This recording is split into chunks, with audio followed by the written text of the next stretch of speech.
নমস্কাৰ সকলোকে স্বাগতম জনাইছো মোৰ ইউটিউব চেনেল এডুকেশ্যন ফৰ বাবুলছলৈ।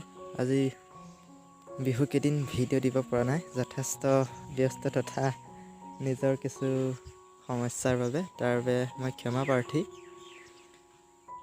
পুনৰ লৈ আহিছোঁ কিছু প্ৰশ্ন উত্তৰ আপোনালোকৰ মাজলৈ, যিসকলে আছাম পুলিচ আৰু SI কাৰণে প্ৰিপেৰেশ্যন কৰি আছে। অতি গুৰুত্বপূৰ্ণ প্ৰশ্ন উত্তৰ তেখেতসকলৰ বাবে।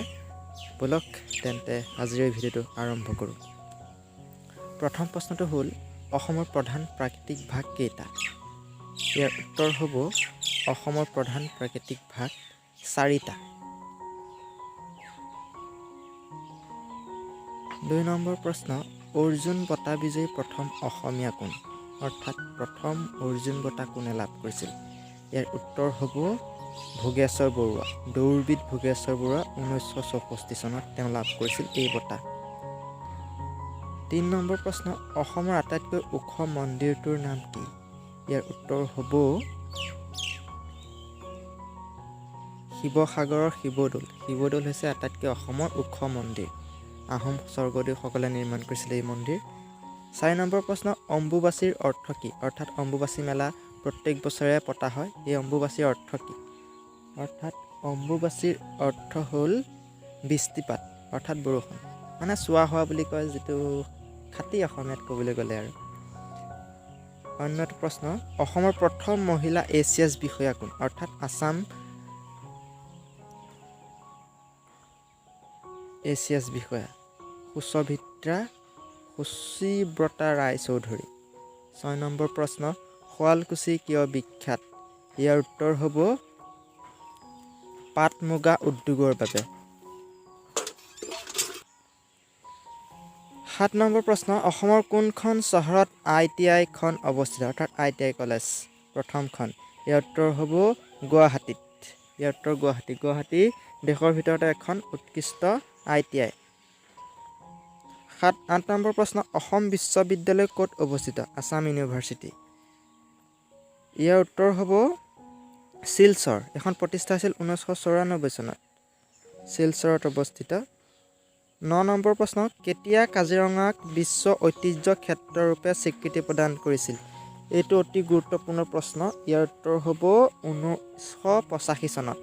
1985 চনত বিশ্ব ঐতিহ্য ৰূপে নামকৰণ কৰিছিল। 10 নম্বৰ প্ৰশ্ন, সৰ্থেবাৰী কিয় বিখ্যাত? এইটো এটা অতি গুৰুত্বপূৰ্ণ প্ৰশ্ন।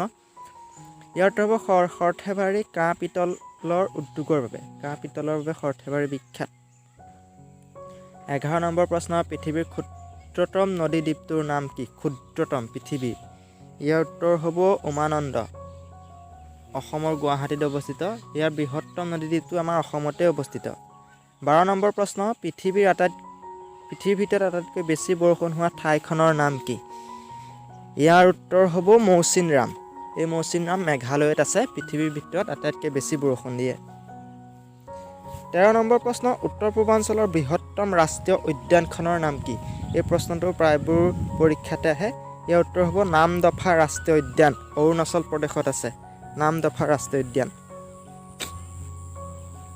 14 নম্বৰ প্ৰশ্ন, উত্তৰ পূৰ্বাঞ্চলৰ বৃহত্তম ৰাজ্যখনৰ নাম কি? বৃহত্তম ৰাজ্য উত্তৰ পূৰ্বাঞ্চলৰ। ইয়াৰ উত্তৰ হ'ব অৰুণাচল প্ৰদেশ। 83,743 বৰ্গ কিলোমিটাৰ মাটিকালি। 15 নম্বৰ প্ৰশ্ন, উত্তৰ পূৰ্বাঞ্চলৰ দীৰ্ঘতম দলংখনৰ নাম কি? আটাইতকৈ দীঘল দলংখন। ইয়াৰ নাম হ'ল ভূপেন হাজৰিকা সেতু, 9.15 কিলোমিটাৰ, অৰ্থাৎ ঢলা-শদিয়া দলং। 16 নম্বৰ প্ৰশ্ন, উত্তৰ পূব সীমান্ত ৰেলৱেৰ মুখ্য কাৰ্যালয়টো ক'ত অৱস্থিত? এই প্ৰশ্নটোৰ প্ৰায়ভাগ পৰীক্ষাতে আহে। ইয়াৰ উত্তৰ হ'ব মালিগাঁৱত অৱস্থিত, অৰ্থাৎ গুৱাহাটীত মালিগাঁৱত অৱস্থিত। অসম ৰত্ন লাভ কৰা প্ৰথমজন ব্যক্তি কোন? এইটো অতি গুৰুত্বপূৰ্ণ প্ৰশ্ন। ইয়াৰ উত্তৰ হ'ব ভূপেন হাজৰিকা। ভূপেন হাজৰিকাৰ প্ৰথম অসম ৰত্ন বঁটা লাভ কৰিছিল। 18 নম্বৰ প্ৰশ্ন, প্ৰথম অসমীয়া মহিলা IS বিষয়া কোন? Indian administrative service IS। ইয়াৰ উত্তৰ হ'ব পাৰুল দাস। IS বিষয়া আছিল পাৰুল দাস। 18 নম্বৰ প্ৰশ্ন। 19 নম্বৰ প্ৰশ্ন, ইছৰোৰ পূৰ্ণাংগ ৰূপ কি? ইছৰোৰ পূৰ্ণাংগ ৰূপ কি? ইয়াৰ উত্তৰ হ'ব ইণ্ডিয়ান স্পেচ ৰিচাৰ্চ অৰ্গেনাইজেশ্যন। এইটো অতি গুৰুত্বপূৰ্ণ প্ৰশ্ন। আৰু 20 নম্বৰ প্ৰশ্নটো হ'ল, অসমৰ আৰক্ষী প্ৰশিক্ষণ মহাবিদ্যালয় ক'ত অৱস্থিত? এই প্ৰশ্নটোৰ উত্তৰ আপোনালোকে কমেণ্ট বক্স খালী আছে, কমেণ্ট বক্সত উত্তৰটো দিব বুলি আশা ৰাখিলোঁ। আৰু আজিলৈ আমাৰ প্ৰশ্ন উত্তৰ সিদ্ধান্ত আছিল ইমানেই। যদি আপোনালোকে ভাল পালে তেন্তে লাইক কমেণ্ট আৰু আমাৰ চেনেলটো ছাবস্ক্ৰাইব কৰিবলৈ নাপাহৰিব। আজিলৈ এৰিছোঁ, ধন্যবাদ। জয় অসম।